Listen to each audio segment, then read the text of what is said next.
So hello everyone, कैसे हो आप सब लोग। Welcome to the channel. I hope आपने परसेंटेज की वीडियोस देखी होंगी और आपको समझ में आई होंगी।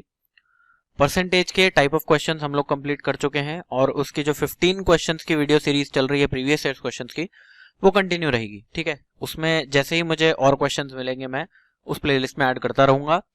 आज का जो टॉपिक हम शुरू करने वाले हैं वो है रेशियो एंड प्रोपोर्शन का। ओके, ये पहली वीडियो है और वीडियो बहुत ज्यादा लंबी नहीं होगी, छोटी वीडियोस होंगी लेकिन ज्यादा होंगी। ओके, तो शुरू करते हैं आज का वीडियो। और आज मैं आपको बताऊंगा बिल्कुल बेसिक्स, रेशियो क्या होता है, रेशियो में हम क्या क्या ऑपरेशंस लगा सकते हैं और कुछ बेसिक क्वेश्चन। ठीक, so now first of all, ratio होता क्या है। रेशियो को आपने देखा होगा कुछ इस तरह से लिखते हैं A:B। इसका मतलब और कुछ नहीं होता, इसका मतलब होता है A डिवाइडेड बाय B। ठीक है, ये रेशियो का जो साइन है this is nothing but divided by. Okay, now what does this mean. Ratio एक तरीका है दो चीजों को कंपेयर करने का। ओके, कंपेयर करने का दो चीजों को कैसे। सपोज आपको बोल दिया गया कि A:B की वैल्यू है 2:3।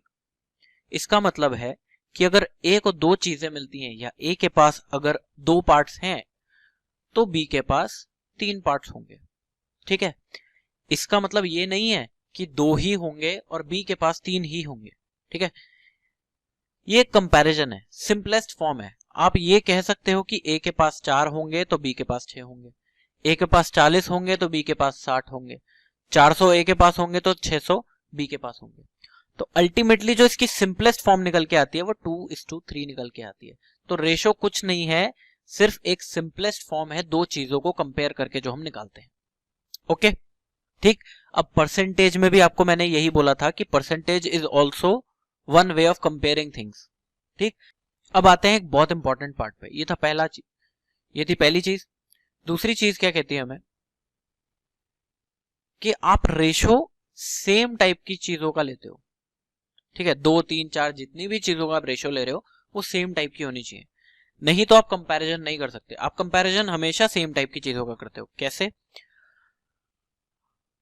आप पेन का पेंसिल से रेशो नहीं निकाल सकते, but on the other hand number of pens is to number of pencil आप निकाल सकते हो, क्योंकि वो नंबर है, उसका कोई यूनिट नहीं है। ठीक है, सिमिलरली बॉयज और गर्ल्स में नंबर ऑफ बॉयज और नंबर ऑफ गर्ल्स का रेशो आप निकाल सकते हो। ठीक है, अब आप कहोगे कि कभी कभी क्वेश्चंस में हमें यह बोल दिया जाता है कि डेज का आवर्स से रेशो निकालो। ठीक है, उसमें भी आप क्या करते हो, उसमें भी आप पहले दिन को आवर्स में चेंज करते हो और फिर उसका आवर्स से रेशो निकालते हो। तो यहां पर भी आप यही कर रहे हो कि सेम टाइप की चीज बना रहे हो ताकि जो उसका यूनिट है वो सेम रहे। ठीक, so ratio is always between same type of things. Okay fine, ये थी दूसरी बहुत इंपॉर्टेंट बात। अब आते हैं तीसरी चीज पे कि हम रेशो पे कौन कौन से ऑपरेशंस लगा सकते हैं। ऑपरेशंस मतलब मल्टीप्लाई, डिवाइड, प्लस या माइनस। ठीक, अब आप एक बात बताओ, अगर मैं रेशो को ऐसे लिख दूं A divided by B, right, अगर मैं ऊपर नीचे सेम चीज से मल्टीप्लाई कर दूं, सेम नंबर से मल्टीप्लाई कर दूं, क्या रेशो में कोई फर्क पड़ेगा? नहीं पड़ेगा, क्योंकि यहां C से C कटेगा और again you will get A:B। ठीक, सिमिलरली अगर A बाय B है या A रेशो B है और मैं ऊपर नीचे डिवाइड कर दूं सेम नंबर से, तो क्या रेशो में फर्क पड़ेगा? नहीं पड़ेगा, C से C फिर से कटेगा और फिर से आपके पास जो आएगा वो A:B आएगा। ठीक, तो इसका मतलब यह है कि आप अगर मल्टीप्लाई और डिवाइड करते हो किसी भी एक नंबर से ऊपर और नीचे, रेशो के ऊपर और नीचे अगर मल्टीप्लाई डिवाइड करते हो तो रेशो में कोई फर्क नहीं पड़ेगा। ऑन द अदर हैंड अगर मैं ऊपर और नीचे सेम नंबर से प्लस कर दूं तो रेशो में फर्क पड़ जाएगा। This is not equal to A by B। ठीक, सिमिलरली माइनस भी मैं अगर करता हूं तो भी यही होगा कि this will not be equal to A by B। Okay, तो आप प्लस और माइनस नहीं कर सकते क्योंकि उससे रेशो चेंज हो जाता है, रेशो चेंज हो जाता है। आप मल्टीप्लाई और डिवाइड कर सकते हो। ठीक है, तो ये थी तीसरी इंपॉर्टेंट बात। ओके, अब समझ लेते हैं कि आप रेशो के क्वेश्चंस कैसे करोगे। जो सिंपल सिंपल क्वेश्चंस होते हैं रेशो के, उसको कैसे करोगे। सपोज आपको ये बोल दिया गया कि A:B की वैल्यू है 2:3, यानी ए के पास और बी के पास जो सैलरी है उसका रेशियो है 2:3। अगर टोटल सैलरी इन दोनों को मिला के 50 रुपए मिलती है तो आप बताओ ए के पास कितनी सैलरी है, ए की कितनी सैलरी है। ठीक, तो क्या करोगे आप, ए की salary divided by total salary, total salary 2 + 3 होती है 5 इनटू टोटल सैलरी। ठीक है, fine, which will be equal to 20। ठीक, इसको करने का एक और तरीका, ए को 2 पार्ट मिलते हैं, टोटल पार्ट्स 5 है। ठीक, इस 5 की वैल्यू क्वेश्चन में 50 दी हुई है तो 2 की वैल्यू कितनी होगी 20। तो हम जो क्वेश्चंस करेंगे ना रेशो के, वो इस तरह से करेंगे। ठीक, ये ऐसे फ्रैक्शन बना के करेंगे तो थोड़ा ज्यादा टाइम लगेगा। ठीक, ये था सिंपल वे सिंपलेस्ट क्वेश्चन को करने का। फाइन, आपको यहां पर A:B दिया हुआ है, ऐसे ही क्वेश्चंस में आपको A:B:C दे सकता है, D भी दे सकता है, E भी दे सकता है, कितनी भी लंबी रेशो हो सकती है। ओके, क्वेश्चन को मुश्किल बनाने के लिए कितनी भी लंबी आप रेशो ले सकते हो। फाइन, ठीक, तो अब शुरू करेंगे हम बिल्कुल बेसिक क्वेश्चन से, बिल्कुल छोटे छोटे क्वेश्चन आप रेशो के कैसे करोगे। ओके, सो फर्स्ट क्वेश्चन ये रहा, if the ratio of number of apples to the number of mangoes is 7:5, find the number of mangoes if the total number of apples and mangoes is 24। ठीक है, अब यहां पर दो अलग अलग चीजें हैं, मैंगो और एप्पल, लेकिन आपसे नंबर का रेशो पूछा गया है तो आप रेशो निकाल सकते हो। ठीक, सो क्या बोला गया है, रेशो क्या है एप्पल और मैंगो का 7:5, यानी टोटल जो है वो 12 है। इस 12 की वैल्यू क्वेश्चन में दी गई है 24, करेक्ट है। ठीक, आपको बताना है कि नंबर ऑफ मैंगोज कितने हैं, तो नंबर ऑफ मैंगोज क्वेश्चन के हिसाब से 5 है। ठीक, अगर 12 की वैल्यू 24 है तो 5 की वैल्यू हो जाएगी 10। फाइन, ठीक है, ये तो सिंपलेस्ट क्वेश्चन था। आगे बढ़ते हैं, एक और ऐसे ही टाइप का क्वेश्चन करते हैं। इफ A:B:C इज 5, 9, 13, 5:9 × 13, तो 5:9:13 आपको क्वेश्चन में दिया गया। Find the value of C when A + B + C is 162। ठीक है, अब वही कंपैरिजन कर रहे हैं, A + B + C की वैल्यू 162 है, लेकिन रेशो के हिसाब से हमारे पास वैल्यू क्या होगी, A + B + C अगर आप करोगे तो 14 + 13 27, 27 की वैल्यू क्वेश्चन में दी गई है 162। 1 की वैल्यू कितनी होगी 6। ठीक है, 1 की वैल्यू है 6, आपको बताना है find the value of C, तो C की वैल्यू है 13। 13 की वैल्यू कितनी होगी फिर, अगर 1 की वैल्यू 6 है तो 13 × 6 विच इज इक्वल टू 78।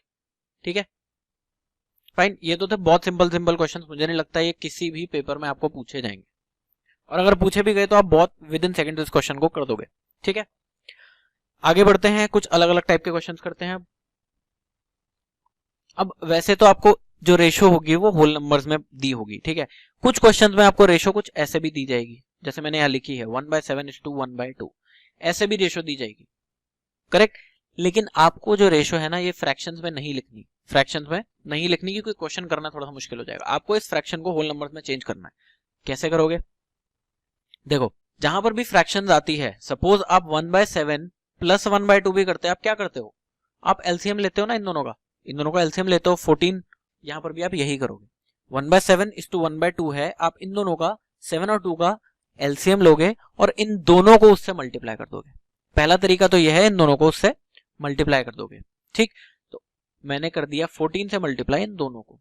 ठीक है, मेरा जो रेशो आएगा वो कितना आएगा, 14 से मैं 7 को काटूंगा तो 2, ओके, 14 से मैं 2 को काटूंगा तो 7, तो 2:7 इस रेशो का आंसर आ गया।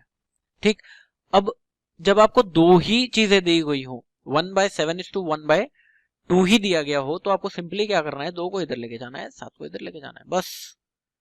ठीक है, किसी एलसीएम से मल्टीप्लाई करने की कोई जरूरत नहीं है, अगर ऐसा कुछ हो तो, अगर 2 ही हो तो 2:7 आपका ऐसे भी आ जाएगा। ठीक है, अब आते हैं अगले पार्ट पे। 2 तो हो गया, अब 3, अगर आपको रेशो कुछ ऐसी दे दी गई 1/7:1/3:1/2, ये 3 दे दिए गए, तब आप कैसे करोगे इन क्वेश्चंस को। यहां पर भी फ्रैक्शंस में आपको होल नंबर में चेंज करना है। ठीक, तो पहला तरीका तो मैंने आपको बता दिया था कि इन तीनों का लो एलसीएम और मल्टीप्लाई कर दो। एलसीएम क्या होगा, 7 × 3 21, 21 × 2 42 ही होगा। ठीक है, तो 7 को मैं 42 से मल्टीप्लाई करूंगा, आएगा 6। ठीक, 3 को मैं 42 से काटूंगा तो कितना आएगा 14, और 42 और 2 यहाँ पर आ जाएगा 21। तो जो रेशो आपके पास आएगी वो आएगी 6:14:21। ठीक है, पहला तरीका तो था ये। इसका दूसरा तरीका आपने बहुत बार देखा होगा, ये दूसरा तरीका बताया जाता है कि 3 हो और ऊपर सिर्फ 1 1 हो तो आप क्या करो, पहले वाले का इक्विवेलेंट रेशियो निकालने के लिए पहले वाले को छुपा लो, उन बाकी दोनों को मल्टीप्लाई कर दो। यानी कि अगर मैंने यहाँ पर 7 को छुपा लिया तो बाकी दोनों कितने बचे, 3 इंटू 2, 3 और 2, 3 इंटू 2 करूंगा तो 6। दूसरे वाले का इक्विवेलेंट रेशियो निकालने के लिए इस 3 को छुपा लो, 7 इंटू 2 14, और तीसरे वाले का इक्विवेलेंट निकालने के लिए पहले और दूसरे को मल्टीप्लाई कर दो, यानी 21, यानी 21। तो फिर से यही आया। ठीक है, ये ज्यादा आसान है।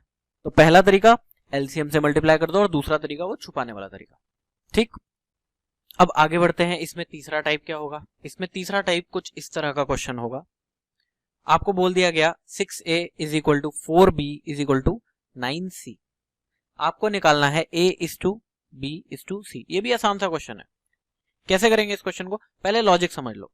अगर आपको बोला गया है कि 6a is equal to 4b is equal to 9c, तो ये किसी के तो बराबर होगा। ठीक है, मैंने मान लिया ये k के बराबर है, ये k के बराबर है। अब इससे a की वैल्यू क्या निकलेगी? a की वैल्यू निकलेगी, अगर मैं a यहाँ पे रखता हूँ और 6 को k के नीचे लेके जाता हूँ तो k बाय 6। सिमिलरली b की वैल्यू क्या निकलेगी? 4 को इधर लेके जाता हूँ तो k बाय 4, और 9 c की वैल्यू क्या निकलेगी? k by 9। ठीक है, तीनों रेशियोज में k कॉमन है, k को मैं काट लूंगा और मेरा जो रेशियो निकल के आएगा वो आएगा 1/6, 1/4, 1/9। ये फ्रैक्शन में रेशियो आ गई। ठीक, फ्रैक्शन में रेशियो आ गई। कैसे करते थे अभी मैंने आपको बताया। पहले वाले का निकालने के लिए इन दोनों को मल्टीप्लाई कर दो तो 36, 36। ठीक है, दूसरे वाले का निकालने के लिए पहले और तीसरे को मल्टीप्लाई कर दो, 6 इंटू 9 54, और तीसरे वाले का निकालने के लिए पहले और दूसरे को यानी कि 24। अब इन तीनों में आपको पता लग रहा होगा कि 6 कॉमन है, 6 कॉमन है तो ठीक है 6 काट लो तीनों से, 6, 9 और 4। ओके, ये तो था बहुत लंबा तरीका, ये तो था बहुत लंबा तरीका। जैसे ही आपको ये क्वेश्चन मिलता है ना, आपको एकदम पता लग जाना चाहिए कि ये फ्रैक्शन में आएगा। ये फ्रैक्शन में आएगा क्यों? क्योंकि ये किसी एक चीज के बराबर होगा। अगर फ्रैक्शन में आएगा तो सिंपली आप क्या करोगे, पहले का इक्विवेलेंट निकालने के लिए यहीं से इस क्वेश्चन से ही 6 को छुपाओगे और 4 इंटू 9 क्या आएगा? 36। ठीक है, फिर 4 को छुपाओगे, 9 इंटू 6 कितना आएगा? 54। 9 को छुपाओगे, 6 इंटू 4 24। ठीक है, 6 काटोगे तो 6, 9 और 4। ओके, ठीक है, कुछ नहीं करना, इतना लंबा लेके ही नहीं जाना। जैसे ही ये इक्वल टू वाला क्वेश्चन आए, आपको पहले वाला छुपाना है दूसरा इंटू तीसरा, दूसरे वाला छुपाना है पहला इंटू तीसरा, तीसरे वाला छुपाना है पहला इंटू दूसरा। ठीक, फिर जो कॉमन होगा उसको काट दो। ओके, एक सिंपल और तरीका, हम क्या करेंगे, जहां पर भी ये इक्वल टू वाला क्वेश्चन होगा, हम तीनों को, ये जो k है ना, k की वैल्यू में मान लूंगा एलसीएम। ठीक है, k is equal to LCM of all three, what 3, 6, 4 और 9 का एलसीएम। ठीक है, राइट। ओके, ये ज्यादा आसान हो जाएगा। अब 6, 4 और 9 का जो एलसीएम होता है वो होता है 36। ठीक है, 36 होता है। ये तीसरा तरीका बता रहा हूं मैं, 36 होता है। 6 को मैं किससे मल्टीप्लाई करूंगी? 36 आए 6 से। सिमिलरली 4 को किससे मल्टीप्लाई करूंगी? 36 आए 9 से। 9 को किससे मल्टीप्लाई करूं? 4 से। आपका यहीं के यहीं आ गया आंसर। आपको ना तो ये इतना लंबा करना पड़ा और ये भी नहीं करना पड़ा। ठीक है ना, अल्टीमेटली आपका आंसर आ रहा है 694। इससे भी करोगे तो 6 को काटना पड़ रहा है। यहां पर आप डायरेक्टली इसको कर सकते हो। तो आप क्या करो, k की वैल्यू जो हमने रखी वो एलसीएम रख लो। एलसीएम क्या है? 6, 4 और 9 का एलसीएम। ठीक है, तो इस टाइप के क्वेश्चन जिसमें इज इक्वल टू आता है आप ऐसे कर सकते हो। ठीक, अब इसी में एक और टाइप का क्वेश्चन कर लेते हैं। अगर आपको बोल दिया गया a/7 is to b/6 is equal to, ये इज इक्वल टू है। ठीक है, इज इक्वल टू c/4। तो आपको बताना है a is to b is to c। तो ये तो इन तीनों में से सबसे आसान क्वेश्चन होगा। कैसे होगा देखो, अगर मैं आपको लॉजिक बताऊं तो a/7 is equal to b/6 is equal to c/4, मैं इसको रख लेता हूं k के बराबर। फाइन, नाउ a की वैल्यू क्या होगी इससे? 7k, b की वैल्यू क्या होगी? 6k, c की वैल्यू क्या होगी? 4k। तीनों में k कॉमन है, k को काट दूंगा मैं, 7:6:4। तो यहाँ हो क्या रहा है, यहाँ आपको कुछ नहीं करना। अगर ऊपर का कोफिशिएंट 1 है तो जो नीचे लिखा है ना वही हमारी रेशो होगी, वही हमारी रेशो होगी। ठीक है, 7:6:4। ठीक है, यहां हम बेसिकली कर क्या रहे हैं, यहां हम ये k की वैल्यू को 1 कर दे रहे हैं। ठीक है, इसको 1 के बराबर पुट कर दे रहे हैं, इसको 1 के बराबर पुट कर दे रहे हैं और ऊपर क्या आएगा, फिर यहाँ पर 7 आएगा, यहाँ पर 6 आएगा और यहाँ पर 4 आएगा। अब इसी में आखिरी टाइप का सवाल कैसा बनता है, इससे पिछले वाला टाइप कुछ ऐसा था, a/7 is equal to b/3 is equal to c/2। ऊपर जो कोफिशिएंट था वो तीनों में 1 था। तो ये जो क्वेश्चन था ये बहुत आसान सा बनता है। इसी में अगर मैं ऊपर कोफिशिएंट कुछ और दे दूं तब आप कैसे करोगे। सपोज मैंने आपको बोल दिया एक question 2/3a is equal to 3/5b is equal to 7/2c, कुछ ऐसा क्वेश्चन है। आपको निकालना क्या है, फिर से a/b/c। तब आप क्या करोगे, इसको मैं इज इक्वल टू k के बराबर रख देता हूं या फिर k को मैं 1 के बराबर रख देता हूं। फाइन, a की वैल्यू क्या आएगी उससे 3/2, b की वैल्यू क्या आएगी 5/3 और c की वैल्यू क्या आएगी 2/7। अब जो हमारा a/b/c था वो ये आ गया, लेकिन हमें फ्रैक्शन में नहीं रखना, हमें इसको होल नंबर में लेके जाना है। Correct, okay. Then what we will do, अब हम क्या करेंगे, सबसे पहले वाला टाइप, ये जो 3 नीचे डिनोमिनेटर्स है ना, इसका जो एलसीएम है उनसे मल्टीप्लाई कर दो, ठीक है ना। 2, 3 और 7 का जो एलसीएम होगा वो होगा 42। 42 को मैं तीनों से मल्टीप्लाई कर दूंगा, सिंपल। ओके, 42 से 2 से काटूंगा तो कितना आएगा 21, 21 इंटू 3 विल बी 63। 42 को 3 से काटूंगा 14, 14 इंटू 5 70। 42 को 7 से काटूंगा 6, 6 इंटू 12, 6 इंटू 2 12 होगा, ठीक है। इन तीनों में कुछ भी कॉमन नहीं है, आई थिंक कुछ भी कॉमन नहीं है, तो आपका आंसर आ जाएगा 63:70:12, ठीक है। ऐसे करोगे आप, अगर ऊपर भी कोई कोफिशिएंट दे दिया गया और नीचे भी फ्रैक्शन में है, पूरा फ्रैक्शन में है, तो आप ऐसे क्वेश्चंस को इस तरह से करोगे, ठीक है। कुछ नहीं करना, जो इक्वल टू पे लिखा हुआ है ना उसका उल्टा कर दो, रेसिप्रोकल कर दो। क्यों, क्योंकि हम 1 बना रहे हैं, हम 1 बना रहे हैं। यहाँ 2/3a है तो आप a की वैल्यू इसका उल्टा कर दो, रेसिप्रोकल बना दो, तो a की वैल्यू हो जाएगी 3/2, ठीक है। फाइन, 3/2, देन b की वैल्यू हो जाएगी 5/3, देन c की वैल्यू हो जाएगी 2/7। अब ये आ गया पूरा फ्रैक्शन में। फ्रैक्शन को होल नंबर में चेंज करने के लिए मुझे इसको एलसीएम से मल्टीप्लाई करना पड़ेगा, which is 42, okay, which is 42। Now 42 से मैं अगर इन तीनों को मल्टीप्लाई कर दूंगा तो मेरा आंसर आ जाएगा 63:70:12, ओके। तो आई होप आज जितने भी टाइप के मैंने आपको क्वेश्चंस बताए आपको समझ में आए होंगे। क्या क्या टाइप थे, सबसे पहले तो कुछ इस टाइप का क्वेश्चन अगर आपको मिलता है, आपको इसको होल नंबर के रेशो में कन्वर्ट कैसे करना है वो मैंने आपको बताया। सेकेंडली, कुछ इस टाइप का क्वेश्चन अगर आपको मिल जाता है और आपको a/b/c निकालना है, वो आप कैसे करोगे वो आपने सीखा। थर्ड, अगर आपको कुछ इस टाइप का क्वेश्चन मिलता है तब आप कैसे निकालोगे a/b/c। एंड फोर्थ, जो ये वाला टाइप हमने किया जिसमें ऊपर और नीचे दोनों में एक फ्रैक्शन थी, ठीक है। तो आई होप ये 4 टाइप आपको समझ में आए होंगे। नहीं समझ में आए तो वीडियो को एक बार फिर से देखना, ये बिल्कुल बेसिक्स है रेशो का। आगे जितने भी क्वेश्चन आएंगे इन सबसे रिलेटेड ही आने वाले हैं, ठीक है।